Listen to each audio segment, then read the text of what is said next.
इस कोयल को बेटा एक आर्मेचर की हेल्प से घुमाया जाता है। यहाँ पर अपन कह रहे कि कंडक्टर है, जिससे अपन कह रहे कि करंट अपने को मिलेगा। ये सपोज ओमेगा एंगुलर वेलोसिटी से परमानेंट मैग्नेट के अंदर एक रेक्टेंगुलर कोयल है, उसको रोटेट किया गया है। ये रेक्टेंगुलर कोयल, उसमें नंबर ऑफ टर्न्स n है और एरिया a के इक्वल है। और जब इस कोयल को परमानेंट मैग्नेट के बीच में रोटेट करेंगे तो अपन ये कह सकते हैं कि फ्लक्स है वो चेंज होगा। और फ्लक्स किसके इक्वल होता है, phi equals to B, number of turns n है तो हम लिख सकते हैं n b डॉट a के इक्वल होगा। ये फ्लक्स है। और जब ये कोयल रोटेट करती है तो फाई इक्वल्स टू अपन लिख सकते हैं n b a cos theta, और थीटा को इन टर्म्स ऑफ ओमेगा क्या लिख सकते हैं, ओमेगा इंटू टी के इक्वल होगा। तो यहाँ से अपने को फ्लक्स मिला n b a cos omega T. ये अपन कह रहे कि flux with respect to time कुछ इस रिलेशन से चेंज होगा। हमें बेटा ईएमएफ चाहिए, तो ईएमएफ हमने देखा था E equals to minus d phi by d T के इक्वल होता है। Rate of change of flux with respect to time वो फ्लक्स के इक्वल होगा, और उसको हम लिख सकते हैं माइनस माइनस प्लस हो गया एन बी ए ओमेगा, और ये sign omega T, minus sign omega T है तो माइनस माइनस प्लस हो जाएगा, और ये हमें मिला E not sine omega t. और ये जो ईएमएफ है उस ईएमएफ को अपन एसी ईएमएफ कहेंगे। एसी ईएमएफ क्या हो गया, E not sine omega t, flux अपने पास क्या था N B A cos omega t, और जो ई नॉट है that is peak value of EMF कहेंगे, वो है एन बी ए ओमेगा। इसको अपन कहेंगे पीक वैल्यू ऑफ ईएमएफ। तो ईएमएफ की peak value N B A omega होगा। एन नंबर ऑफ टर्न्स है, बी बेटा मैग्नेटिक फील्ड है, ए एरिया है, और ओमेगा एंगुलर फ्रीक्वेंसी है। अगर अपने को यहाँ पर करंट फाइंड करना है तो एसी करंट क्या होगा, सपोज रेजिस्टेंस हमने या लोड आर कनेक्ट किया तो ईएमएफ अपॉन रेजिस्टेंस वो करंट होगा, और उसको अपन लिख सकते हैं N B A omega upon R sine omega T के इक्वल होगा। अगर सर्किट के अंदर रेजिस्टेंस केवल आर है तो जो करंट है वो N B A omega upon R peak value. तो यहाँ से अपने को मिला AC current that is equals to I nought sine omega T के इक्वल हो। तो ये अपने पास, और करंट की जो पीक वैल्यू है वो हमें मिला N B A omega upon R के इक्वल होगा। इसको अपन कहेंगे peak value of the current.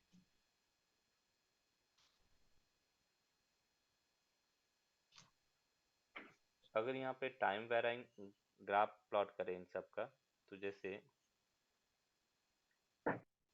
First अपन करें कि फ्लक्स का टाइम के साथ में कर्व ड्रॉ करें, सेकेंड ईएमएफ का टाइम के साथ में कर्व ड्रॉ करें,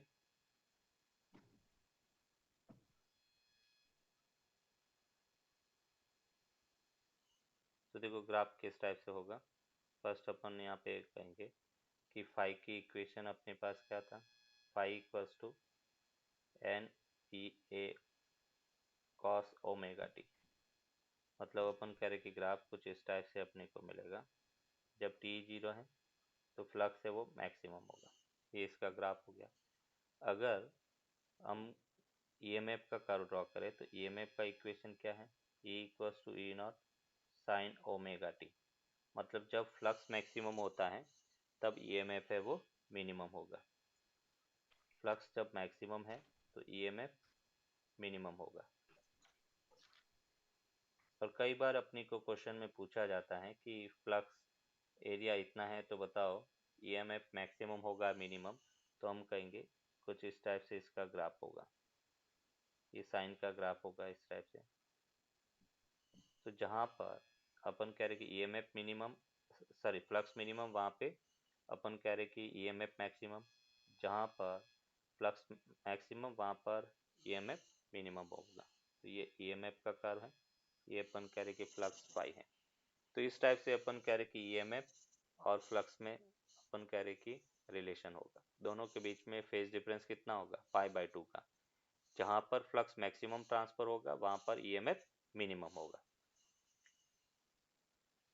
करंट और डायरेक्ट करंट दोनों में क्या डिफरेंस है, क्या रिलेशन है, वो अपन देखेंगे। तो इलेक्ट्रिक करंट को हम दो पार्ट में यहाँ पे डिवाइड कर रहे हैं। इलेक्ट्रिक करंट, जो हमने करंट इलेक्ट्रिसिटी में पढ़ा था वो डायरेक्ट करंट था, डीसी सोर्स वहाँ पे हमने यूज किया था। तो इलेक्ट्रिक करंट,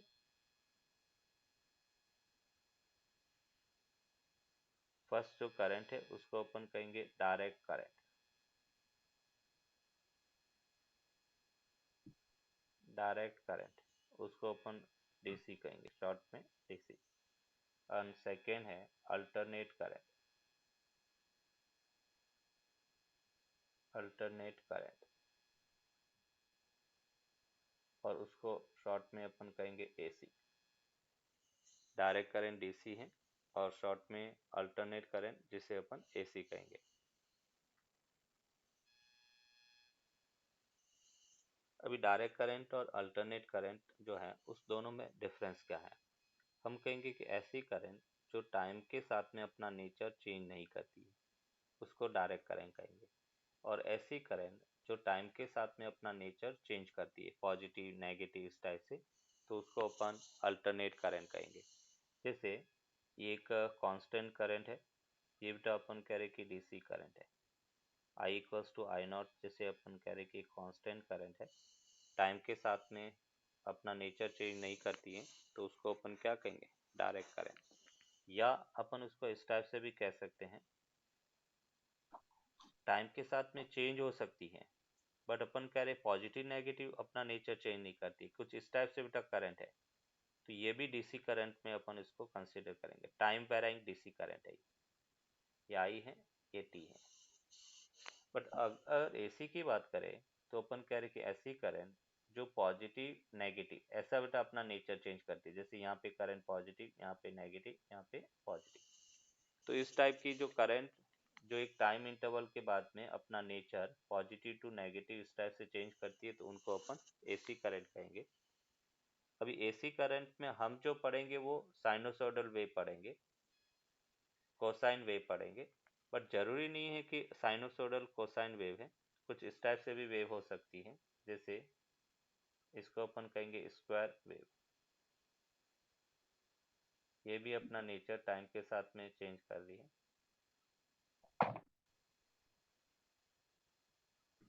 ये भी बेटा अपन कह रहे कि साइनस एसी करंट होगा, ये प्लस हो गया, ये माइनस हो गया, ये प्लस हो गया, इसको अपन कहेंगे स्क्वायर वेव। ये साइनोसॉइडल वेव है।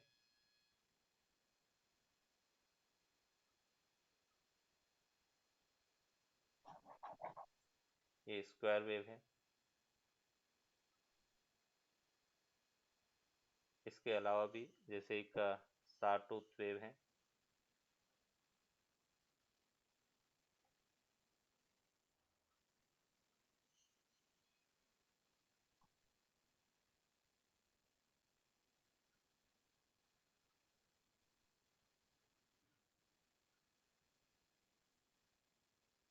ये भी बेटा एसी नेचर है, इसमें भी टाइम के साथ में ये जैसे पॉजिटिव हैं, ये नेगेटिव हैं, पॉजिटिव नेगेटिव पॉजिटिव, और ये फर्दर अपन कह रहे कि नेगेटिव, ये टाइम एक्सिस है, ये एसी है, ये सभी अपन कह रहे कि एसी करंट है।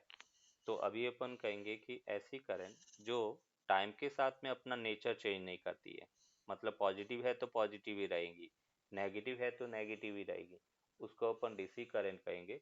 और ऐसी करंट जो टाइम के साथ में अपना नेचर चेंज करती हैं, पॉजिटिव टू नेगेटिव, उस टाइप की करंट को अपन अल्टरनेट करंट कहेंगे। और अल्टरनेट करंट में हम जो पढ़ेंगे वो साइनोसॉइडल वेव पढ़ेंगे, जो अपने हाउस होल्ड सप्लाई के अंदर यूज होती है वो साइनोसॉइडल या कोसाइन वेव अपन यूज करते हैं। उसके अलावा भी कुछ पल्स जैसे स्क्वायर वेव है, ट्रायंगुलर वेव है, इसको शॉ टूथ पल्स कहेंगे, Shaw tooth wave, Shaw tooth wave. इसके अलावा ट्रायंगुलर पल्स भी होती है। तो ये अपने पास इलेक्ट्रिक करंट, डायरेक्ट करंट और हमने कहा एसी अल्टरनेट करंट में क्या डिफरेंस है। अभी बेटा अपन यहाँ पर एक टर्म डिफाइन करेंगे, that is average value of AC current. Average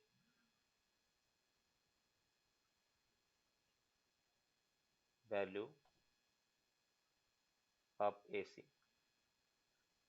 alternate current का एवरेज वैल्यू कैसे फाइंड करेंगे और एवरेज वैल्यू फाइंड करने का मीनिंग क्या है? एवरेज का मतलब होता है बेटा, अपन कहेंगे कि वो डीसी करंट, जैसे अपने को पूछा जाएगा कि find the average value of I nought sine omega T. एक साइनोसोडल एसी करंट है और उसका एवरेज वैल्यू फाइंड करना है। तो एवरेज वैल्यू बेसिकली अपने को देगा क्या?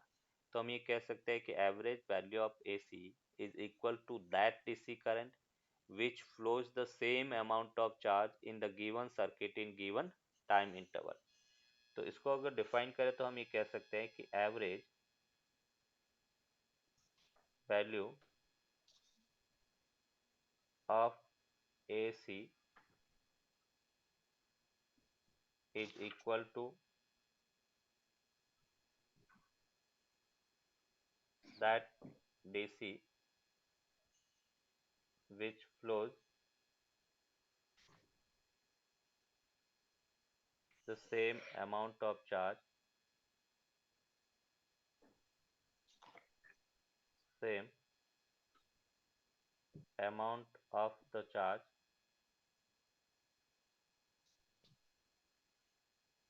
in the given circuit in the given circuit in the given time interval।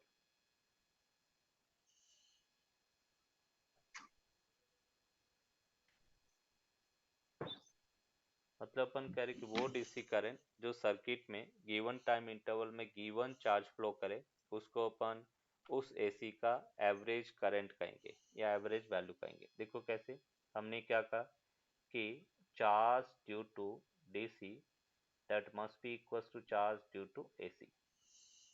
अब बेटा डीसी है वो कांस्टेंट करंट है, तो चार्ज को कैसे लिख सकते हैं? तो अपन ये कह सकेंगे कि DC current I DC into बेटा टाइम सपोज टी हो गया।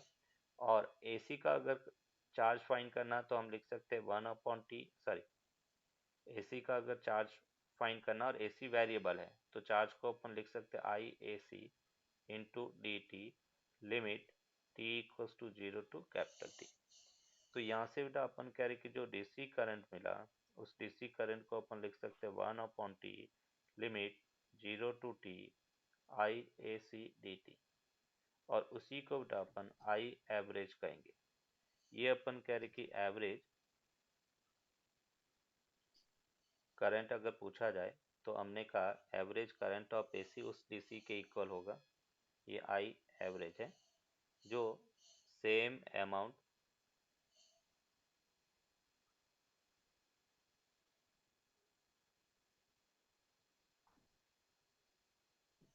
आई average equals to I D C 1/t limit 0 to T I A C D T. ये अपन कह रहे कि एवरेज वैल्यू ऑफ एसी है और average value of AC 1/t 0 to T I A C D T के equal होगा। तो ये बेसिकली जनरल फॉर्मूला है। एवरेज वैल्यू ऑफ एसी अगर फाइंड करना है, एवरेज वैल्यू ऑफ एसी, तो हम इस फॉर्मूले से फाइंड कर सकते हैं। बेसिकली एवरेज फाइंड करने की रिक्वायरमेंट क्यों हुई? तो एवरेज बेसिकली है क्या? तो उस डीसी करंट के इक्वल है जो same amount of charge circuit में फ्लो करेगा इक्वल टाइम इंटरवल में। जितना एसी चार्ज फ्लो करेगा उतना ही डीसी फ्लो करेगा, तो उसको उसकी एवरेज वैल्यू कहेंगे। जैसे अपने को कहा गया है, क्वेश्चन है कि find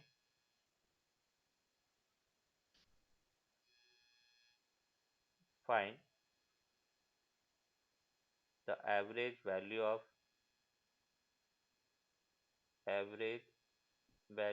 of I equals to I naught sin omega t for. First अपन कह रहे कि half time interval half time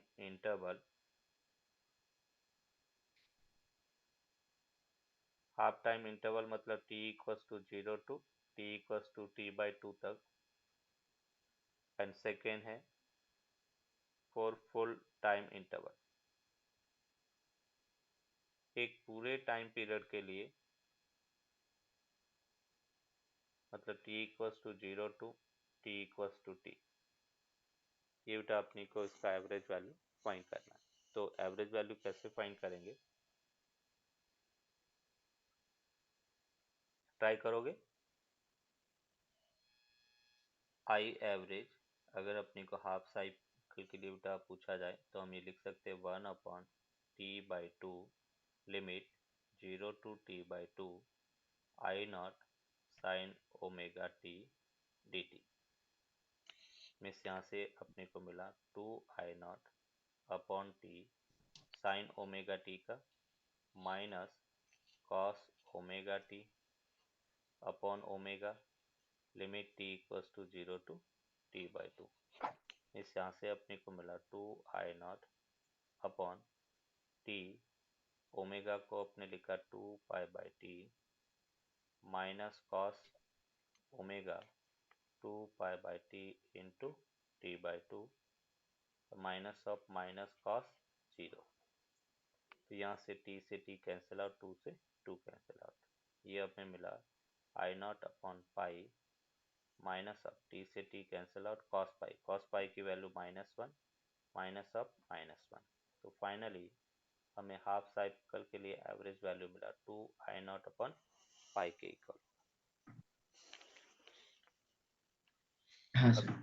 और इसको अपन कह सकते हैं कि जो आई एवरेज जो है, जब इसको अपन सॉल्व करेंगे तो ये अपने को मिलता है 0.701 इंटू I0, मतलब 70.1% के इक्वल होगा। जब पीक वैल्यू मतलब 70.1% I0 इसके इक्वल अपन कह रहे कि एवरेज वैल्यू होगा। दूसरा अपन कह रहे कि फॉर फुल साइकिल, सेकेंड अगर फुल साइकिल की बात करें तो यहाँ से अपन कह सकते हैं कि आई एवरेज फुल साइकिल के time period 1/t limit 0 to t, ये अपने पास I0 sine omega T into dt। मीन्स ये अपने को मिला I0/t और साइन ओमेगा टी का minus cos omega T upon omega limit 0 to t के इक्वल होगा। मीन्स यहाँ से अपने को मिला I0/t, ओमेगा को हम लिख सकते हैं 2π/t, t से t cancel out minus cos omega 2π/t into t minus of minus cos 0। तो t से t कैंसिल आउट, इस यहाँ से अपने को मिला I0/2π और ये बेटा -1 और +1, -1 +1 0। तो अपन कह रहे फुल साइकिल के लिए एवरेज करंट है वो 0 होगा, average value of AC current 0 होगा। और होना भी चाहिए। देखो कैसे, इसका अगर अपन ग्राफ प्लॉट करें, ये जैसे एसी कर्व आईटी कर्व अपने प्लॉट किया और आईटी कर्व साइनोसॉइडल फंक्शन है, ये साइनोसॉइडल फंक्शन है। अभी अपन कहेंगे कि आईटी कर्व का एरिया वो हमें चार्ज देता है, और आईटी कर्व का एरिया चार्ज देता है मतलब ये पॉजिटिव है, ये एरिया पॉजिटिव होगा, और तो ये एरिया क्या होगा, नेगेटिव होगा। तो जितना पॉजिटिव एरिया है उतना ही नेगेटिव एरिया है, दोनों को बेटा ऐड किया तो टोटल चार्ज क्या होगा, 0 हो गया। तो ये अपन कह रहे कि 0। एवरेज करंट 0 के इक्वल हो। हाँ सर। अभी अपन कह रहे कि एक दूसरी टर्म यहाँ पे डिफाइन करेंगे, that is RMS value. RMS क्या होता है, तो RMS value of the AC, RMS value of AC, alternate current की आरएमएस वैल्यू अपने को फाइंड करना है। बोलो बेटा आरएमएस क्या होगा। अगर आरएमएस वैल्यू पूछा जाए, इसको शॉर्ट फुल फॉर्म होता है root mean square value, root mean square value, short में आरएमएस कहेंगे, फुल फॉर्म होता है रूट मीन स्क्वायर वैल्यू, है ना। एसी करंट और वोल्टेज को मेजर करने के लिए हम डीसी वोल्टमीटर और अमीटर को यूज नहीं कर सकते, क्योंकि देखो एसी के अंदर फ्रीक्वेंसी चेंज होता है। जैसे 50 हर्ट्ज फ्रीक्वेंसी अपन यूज करते हैं तो 50 टाइम्स जीरो और प्लस होगा, है ना, पॉजिटिव नेगेटिव 50 टाइम्स, मतलब वो ऑसिलेट करेगा। तो जो एसी डीसी अमीटर और वोल्टमीटर है उसकी नीडल को जीरो वैल्यू दिखाएगा, क्योंकि एक बार पॉजिटिव एक बार नेगेटिव, तो फाइनली वो क्या दिखाएगा, जीरो दिखाएगा। वो उसकी इस तरफ उस फ्रीक्वेंसी से ऑसिलेट तो नहीं कर सकता। इसलिए अपन कह रहे डीसी अमीटर और वोल्टमीटर को अगर हम एसी मेजर करने के लिए यूज करेंगे तो वो जीरो रीडिंग शो करेगा। तो एसी अमीटर और जो एसी वोल्टमीटर हैं वो joules law of heating effect पर वर्क करते हैं, और वो जो करंट मेजर करेंगे वो करंट की वैल्यू आरएमएस करंट होगी। तो यहाँ पे अपन कह रहे हैं to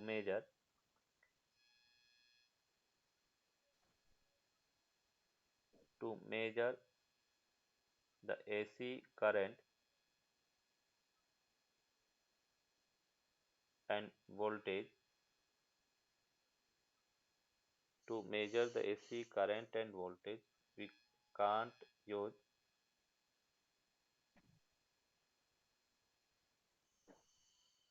to measure the AC current and voltage we can't use a DC ammeter and voltmeter.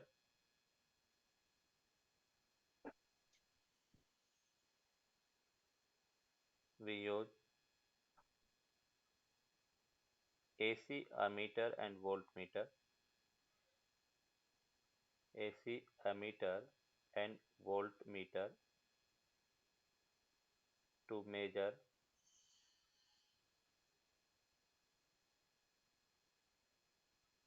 AC current and voltage। और AC अमीटर और वोल्टमीटर वो आरएमएस वैल्यू को मेजर करेंगे।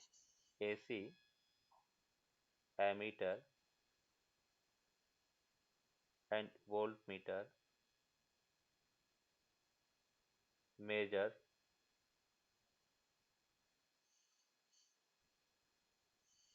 RMS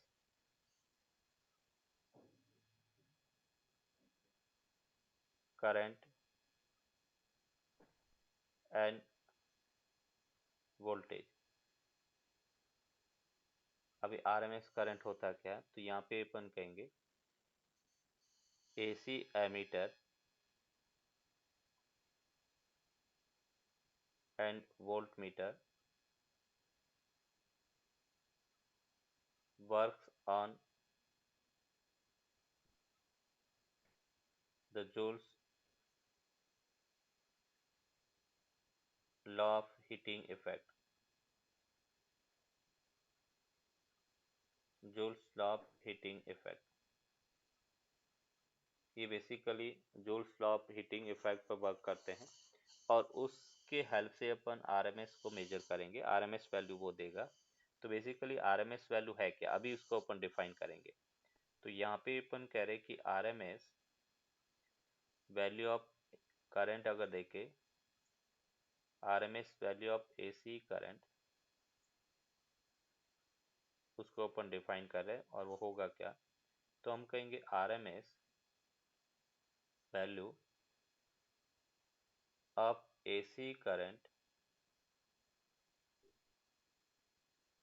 and voltage is equal to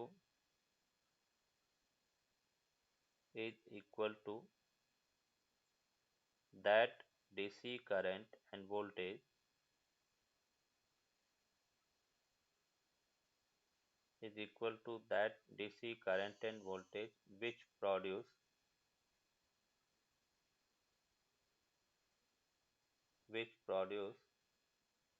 the same amount of heat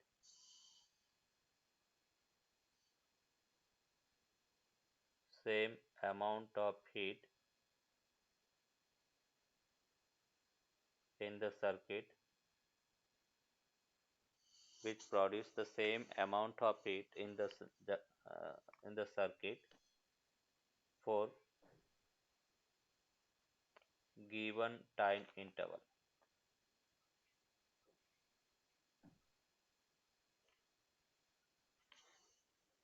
RMS current और voltage उस DC current और voltage के equal हैं जो सर्किट में गिवन टाइम इंटरवल में given equal amount of heat produce करेगा। तो जो करंट है, डीसी करंट है, उस करंट को अपन RMS value of the AC current कहेंगे। देखो कैसे, तो यहाँ पे हमने कहा कि heat produce by DC equals to heat produce by given AC. DC के कारण हीट क्या होता है, तो Joule's law of heating effect, I DC का स्क्वायर, रेजिस्टेंस सपोज आर है, टाइम टी है, इक्वल्स टू अपन लिख सकते हैं इंटीग्रेशन आई ए सी का square R into D T. जब टाइम वेराइंग करंट होता है तो हीट को अपन I square R D T लिखते हैं, और T equals to 0 to T equals to T हो गया। यहाँ से आर कैंसल आउट हो गया, कांस्टेंट है, तो I D C that will be equals to 1 upon t limit 0 to t i a c square dt, और उसको रूट कर दिया। तो ये जो है करंट, उसको आरएमएस कहेंगे। तो आई आरएमएस इक्वल्स टू, हमें फॉर्मूला मिला 1 upon under root 1 upon T limit 0 to T I A C square D T के इक्वल होगा। That is the RMS current का फॉर्मूला यूज करेंगे। फिर अपने को मीन लेना है और उसके बाद में रूट लेना है। पहले स्क्वायर, फिर मीन, और उसके बाद में रूट लेना है। तो ये अपन कह रहे कि आरएमएस, ये हमने करंट का आरएमएस वैल्यू फाइंड किया है। उसी टाइप से अगर अपने को एसी का फाइंड करना है आरएमएस वैल्यू फाइंड कर सकते हैं। जैसे इससे रिलेटेड एक एग्जांपल अपन देखते हैं।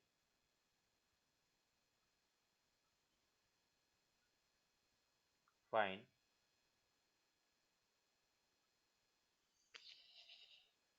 The RMS value of I equals to I nought sine omega T. इसकी आरएमएस वैल्यू फाइंड करो। तो यहाँ से अपने को देखो आई आरएमएस, ये हमने लिखा 1 upon T limit 0 to T sine omega T, उसका स्क्वायर कर दिया I nought sine omega T उसका स्क्वायर इंटू डी टी, और ये अपने पास अंडर रूट हो गया। मीन्स यहाँ से अपने इसको लिखेंगे I not square upon T integration 0 to T. अभी देखो साइन स्क्वायर ओमेगा टी का डायरेक्टली इंटीग्रेट नहीं कर सकते, तो हम इसको लिख सकते हैं 1 minus cos 2 omega T upon 2 into D T. अब इसको इंटीग्रेट करेंगे तो देखो हमें क्या मिला, I not square upon 2 T, फिर डी टी का टी हो गया, माइनस कॉस 2 ओमेगा टी का sine 2 omega T upon 2 omega, limit यहाँ पे 0 टू टी हो गया। इसको ऑलरेडी अपने लिमिट लगा दिया, तो यहाँ से अपने को मिला I not square upon 2 T limit T minus 1 upon 2 omega and sine 2 omega, मतलब 4 पाई माइनस साइन 0। तो साइन 4 पाई की भी वैल्यू 0, तो ये पूरा टर्म 0 हो गया, टी से टी कैंसिल आउट हो गया। Means I nought upon root 2, ये अपने पास आरएमएस वैल्यू होगा। अभी यहाँ पे बेटा आपने टाइम पीरियड टी लिया, अगर हम इसको t/2 तक भी इंटीग्रेट करेंगे तब भी आरएमएस वैल्यू सेम मिलेगा।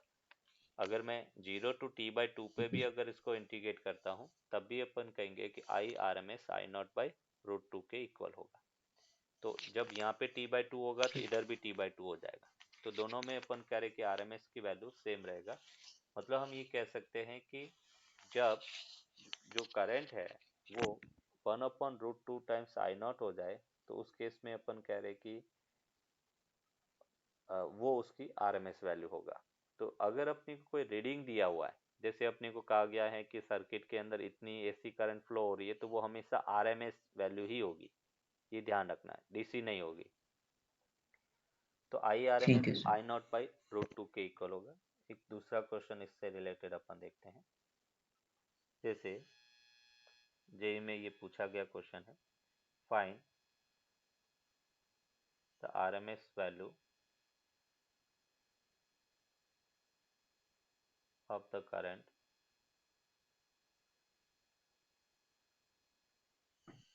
आई equals to I not plus I one sine omega T.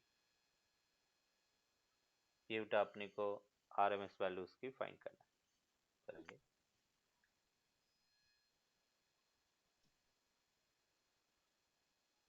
I RMS अपने को फाइंड करना है। सबसे पहले अपने को स्क्वायर करना है, तो ये अपने पास I not plus I one sine omega T उसका स्क्वायर हो गया। फिर उसकी मीन वैल्यू लेना, 0 to t ये डी टी 1/t हो गया, और उसके बाद में रूट लेना। अब इसको सॉल्व कैसे करेंगे, तो यहाँ पे अपने लिखा under root 1/t limit 0 to t I not का square plus I one square sine square omega T plus 2 I not I one sine omega T D T. इसको बेटा अपन सॉल्व करेंगे, तो ये अपने को मिला 1/t limit 0 to t I not square D T plus 1/t limit 0 to t I one square sine square omega T into D T हो गया, plus 1/t limit 2 I not I one sine omega T D T. अभी इसको बेटा integrate करने की जरूरत नहीं है, हमारे पास कुछ टूल है, उस टूल को अपन डायरेक्टली इसमें यूज कर सकते हैं। जैसे हम कहेंगे कि average of sine square omega T वो cos square omega T average के इक्वल होता है, और उसकी वैल्यू 1/2 के इक्वल होता है। ये बेटा अपने को याद रखना, average of sine square omega T cos square omega T उसकी वैल्यू हमेशा 1/2 होगा, and average of sign omega T cos omega T वो 0 के इक्वल होता है। Cos sine omega T cos omega T अगर दिया हुआ फंक्शन में तो उसकी एवरेज वैल्यू 0 होगा, और साइन स्क्वायर ओमेगा टी दिया हुआ है तो उसकी एवरेज वैल्यू 1/2 के इक्वल होगा। अभी इसको अपन इंटीग्रेट कर लेते हैं, तो देखो क्या मिलेगा, वैल्यू पुट किया आपने तो यहाँ पे हमें मिला इंटीग्रेशन, ये बेटा I not square upon T D T का इंटीग्रेशन टी हो गया, प्लस ये डायरेक्टली बेटा इसको अपन लिख सकते हैं आई वन स्क्वायर अपॉन 2 हो गया, टी से टी कैंसिल आउट, और साइन ओमेगा टी 0 हो गया, टी से टी ये कैंसिल आउट हो गया। इस यहाँ से अपने को मिला I not square plus I one square by 2 के इक्वल होगा। ये R M S value of the current होगा, I not square plus I one square by 2 के इक्वल होगा। इसी टाइप का एक और क्वेश्चन है, find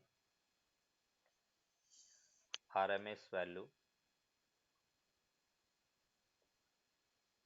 of the current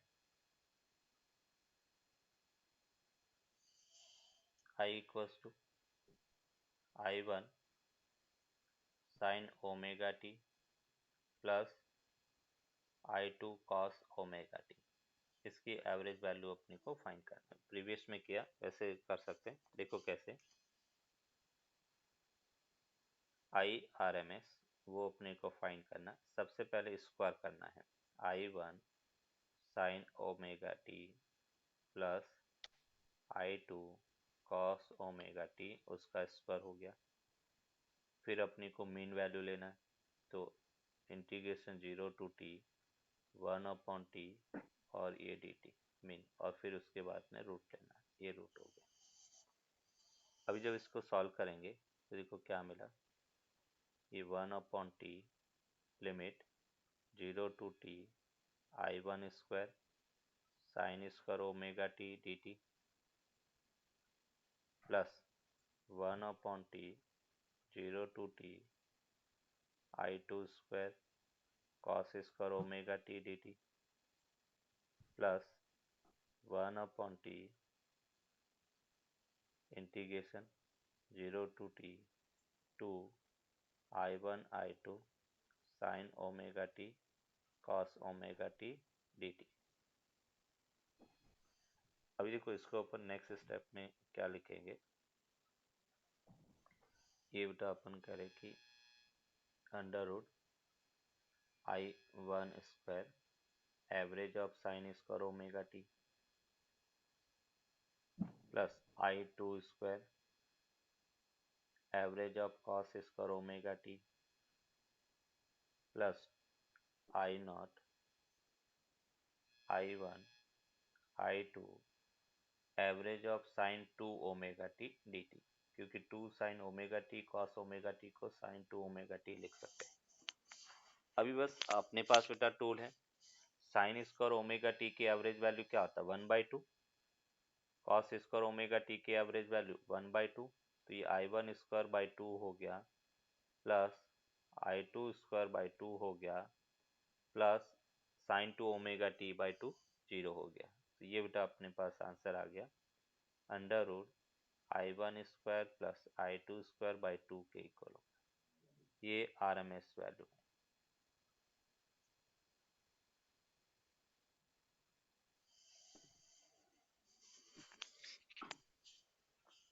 value कैसे फाइंड करेंगे, अगर अपने को कुछ क्वेश्चन इसमें ग्राफ से रिलेटेड पूछे जाते हैं, देखो कैसे।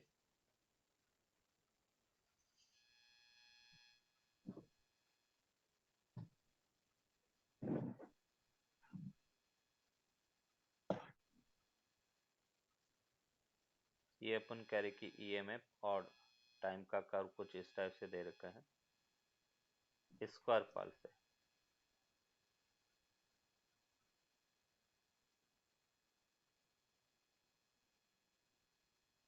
ये इस टाइप से स्क्वायर पल्स है, 100 वोल्ट है, यहाँ पर -100 वोल्ट है, ये 0 है, ये T/2 है और ये इसका टाइम पीरियड T है। और इस स्क्वायर पल्स के लिए हमें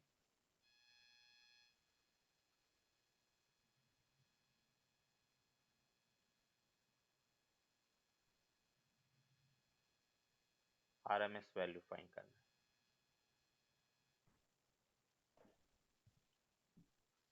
फाइंड द RMS वैल्यू